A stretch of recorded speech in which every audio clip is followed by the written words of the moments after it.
টানা দুদিন ধরে অনেক বৃষ্টি হচ্ছে। জানি না কোন কোন জায়গায় ফ্লাড হচ্ছে, তো ফ্লাড হওয়ার সম্ভাবনা আছে। সব জায়গায় অ্যালার্ট করে দিয়েছে যে যেখানে ফ্লাড হওয়ার বেশি সম্ভাবনা সব যাতে নিরাপদ স্থানে চলে যায়। তো আমরা কি করব, আমাদের এখানে একটু উঁচু জায়গা, তো ফ্লাডটা একটু কমই হয়, এখানে হয় না, তবে মেন শহরের দিকে খুবই ফ্লাড হয়। হাই, কেমন আছেন? আশা করছি ভালো আছেন। তো বাইরে হচ্ছে অনেক বৃষ্টি, তো আমরা করব আজকে রান্না হলো বৃষ্টির মধ্যে যেটা ভালো হয় ওইটাই রান্না করব, খিচুড়ি। তো এটাই আজকে শেয়ার করব আপনাদের সাথে। আজকে দেখতে থাকুন ব্লগটা। কেমন লাগলো অবশ্যই বলবেন আমাকে কিন্তু। তো বৃষ্টি হলে খিচুড়ি যদি হয় তাহলে খাবারটা জমে যায়, তারই প্রস্তুতি নিচ্ছি। নিলাম মুগ ডাল, তারপর নিলাম মসুর ডাল, দুটাকে ভালো করে মিক্স করে এবার ভালো করে একটু পরিষ্কার করে ধুয়ে নিলাম। এবার খিচুড়ি বসানোর পালা। তো হাঁড়িতে জল দিয়ে বসিয়ে দিলাম, একটু জলটা ফুটে উঠলে তারপর আমি এটার মধ্যে চাল ডাল দিয়ে দেব। তো আজকে রান্না করব সিদ্ধ চাল দিয়ে খিচুড়ি।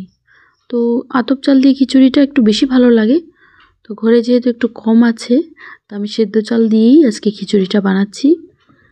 এই হলো। আর বাইরে এত পরিমাণ বৃষ্টি হচ্ছে, কি বলবো, মানে কোথাও যাওয়ার উপায় নেই। তো যাই হোক, দিয়ে দিলাম চাল ডাল, এবার ভালো করে সেদ্ধ করতে দেব। তারপর পরিমাণ মতো নুন হলুদ যা যা মশলা লাগে সব দিয়ে দিচ্ছি।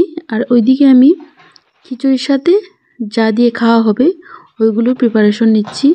পেঁয়াজ কাটলাম, রসুন কুচি করলাম, ঘরে ছিল অল্প একটু চিকেন, তো ওটাকে বের করে রেখেছিলাম, ডিফ্রস্ট হয়ে গেছে। তো এবার আমি এটাকে ছোটো ছোটো করে কেটে নেব। আর অনেকটা পেঁয়াজ লাগবে তো চিকেনটা দিয়ে রান্না করার জন্য। এই যে চিকেনটা ডিফ্রস্ট খুব ভালো করেই হয়ে গেছে। এবার ছোটো ছোটো পিস পিস করে আমি চিকেনটা কেটে নেব।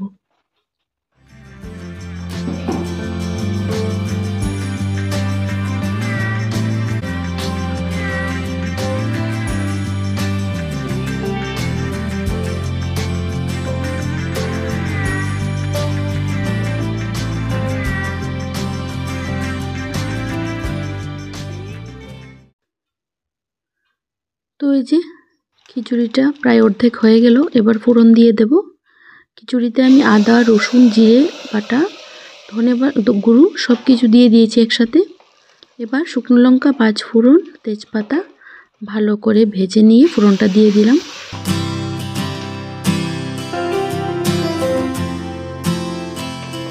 সাথে চিকেন ভাজা করব আর ডিমের অমলেট করব। এটাই হলো আজকের খিচুড়ির সাথে খাবার মেনু।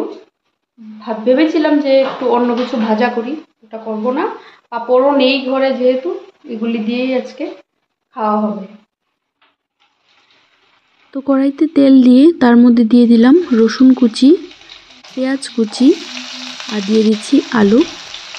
তো আলুটাকেও কেটে নিয়েছিলাম। আর খিচুড়ির জন্য যে বানিয়েছিলাম মশলা আদা তারপর জিরে ধনে গুঁড়ো বাটা কাঁচা লঙ্কা বাটা ওইটা অল্প রেখে দিয়েছিলাম, ওইটা আমি চিকেনের মধ্যে দিয়ে দিচ্ছি। তো এবার ভালো করে একটু ভেজে নিচ্ছি। ভাজা ভাজা হয়ে গেলে একটু হালকা তারপর সল্ট আর হলুদ গুঁড়ো এই দুটো দিয়ে ভালো করে একটু ভেজে নিলাম। এবার ছোটো ছোটো করে কাটা চিকেনগুলি ওইটাও দিয়ে দিলাম। এবার এটাকেও ভালো করে ভাজতে হবে। এটা শুধু চিকেন ভাজা করব, চিকেনের কোনো কারি না।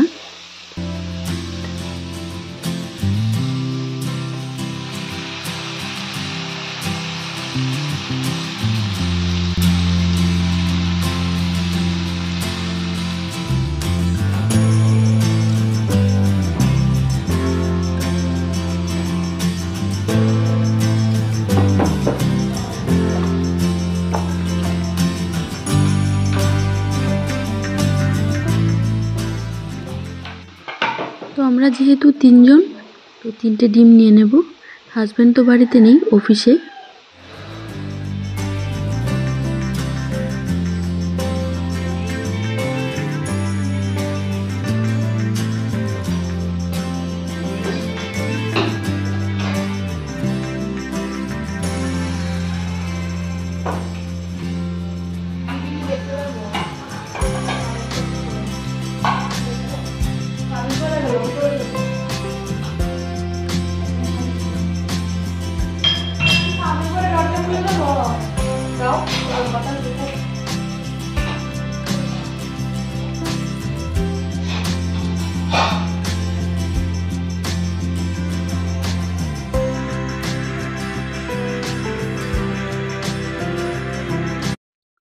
হয়ে গেছে আমার চিকেন ভাজা, পরে অল্প একটু পেঁয়াজ কুচি ছড়িয়ে দিয়েছি।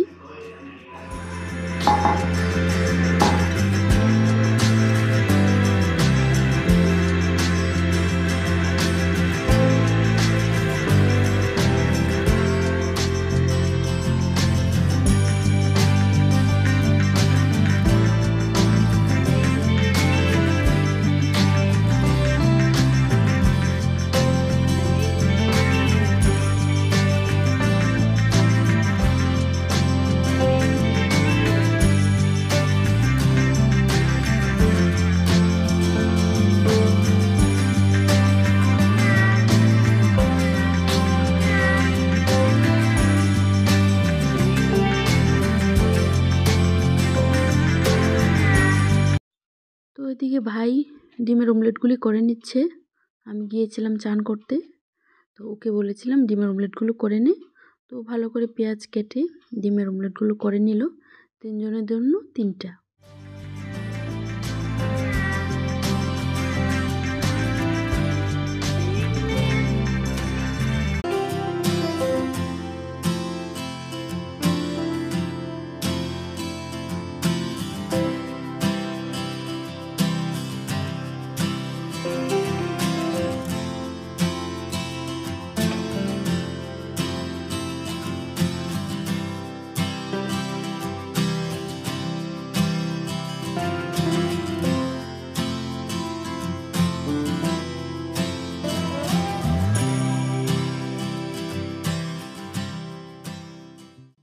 তো দুপুরে খাবারের টাইম হয়ে গেছে, নিয়ে নিলাম খিচুড়ি, ডিমের অমলেট আর অল্প একটু পেঁয়াজ।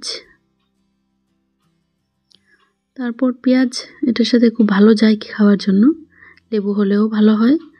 আর চিকেনটা যে ভাজা করেছিলাম এই হলো আজকে আমাদের দুপুরে লাঞ্চ মেনু। কেমন লাগলো বলবেন অবশ্যই।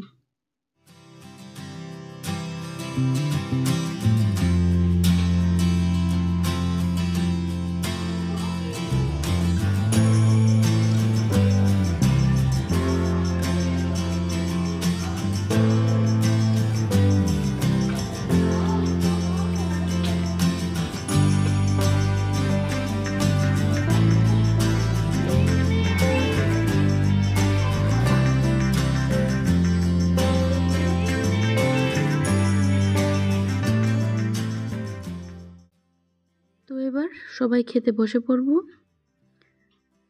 এই ভাই, আমি আর আমার ছেলে। সন্ধ্যা হয়ে গেছে, ভাইকে রাখি পরিয়ে দিচ্ছি, ও বাড়ি ছিল না রাখি পূর্ণিমার দিন, তো এসেছে, তো আজকে রাখিটা পরিয়ে দিচ্ছি। তো এই মতো আমার ব্লগটাও আজকে শেষ করছি। দেখা হচ্ছে নতুন একটা ব্লগে। সবাই ভালো থাকবেন, সুস্থ থাকবেন, সাবধানে থাকবেন আর সবার খেয়াল রাখবেন, সব ভাই বোন যাতে ভালো থাকে এটাই আমি বলি। আজকের মতো এতটুকুই, টাটা সবাই।